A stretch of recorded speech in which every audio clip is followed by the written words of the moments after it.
आज हम पढ़ने वाले हैं चैप्टर 14 जिसका नाम है द रोड नॉट टेकन। ठीक है, इस पोयम के राइटर कौन है? रॉबर्ट फ्रॉस्ट इसके राइटर है। ठीक है, इस पोयम के the road not taken is about the difficulty choices we face in life and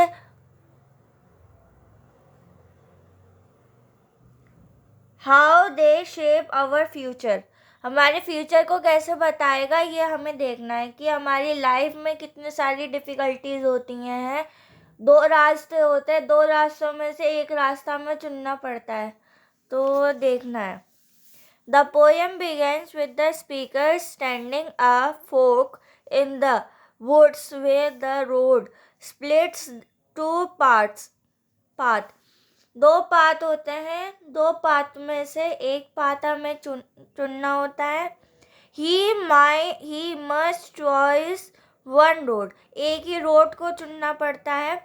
to work on but he wishes he could not both, दोनों ही नहीं चुनना पड़ता है। अगर एक रास्ता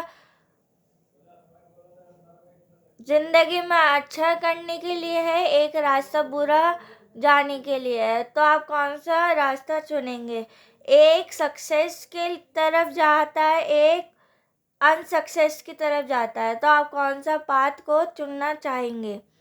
क्या आपको अगर आप थोड़ा थोड़ा करके मेहनत करते रहेंगे तो लास्ट में आके फ्यूचर में आपको सक्सेस मिल ही जाएगी। तो रॉबर्ट फ्रॉस्ट जो है वो अपने पोयम में बस यही कहना चाह रहे हैं कि हमें दो पाथ दिए जाते हैं, एक सक्सेस के लिए और एक सक्सेस नहीं मिलने के लिए। तो आप कौन सा रास्ता चुनना चाहेंगे अपने फ्यूचर के लिए? ठीक है, this situation represent the choices we face in life. ये जो हादसा होता है इसको रिप्रेजेंट करता है कि हमें हमारे लाइफ में कितने सारी फेसेस होती हैं, है ना, डिफ़िकल्टीज़ कितनी होती हैं। अगर आप स्टूडेंट हैं तो आपको बोर्ड एग्ज़ाम क्लियर करना पड़ता है, उसके बाद फिर थोड़ा थोड़ा कर करके मेहनत करनी पड़ती है, तब जाके आपको थोड़ी सी सक्सेस मिलती है।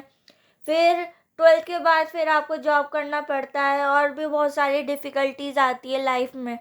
ठीक है, where we must decide the path and leave the other behind. ठीक है, he took down on road as far as he can, trying to see where it leads.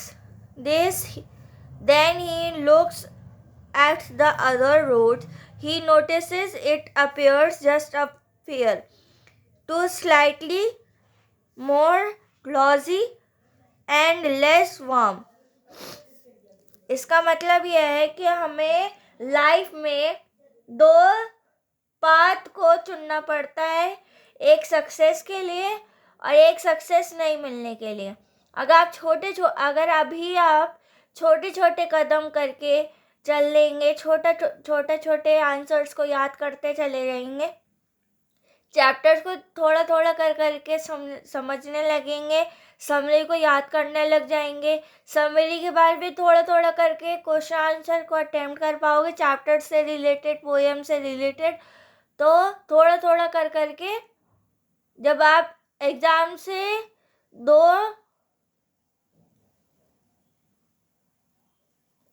से पहले 2 मंथ पहले आप क्वेश्चन आंसर करोगे पोएम के या summary के, तो आपको आसानी लगने लगेगी और जब आप एग्ज़ाम दोगे तो सक्सेस आपको मिल जाएगी। तो रॉबर्ट फ्रॉस्ट जो है अपनी पोएम में यही कहना चाह रहे हैं। They suggest that his second road might be the one fewer people have taken. After thinking carefully, he chooses the second road.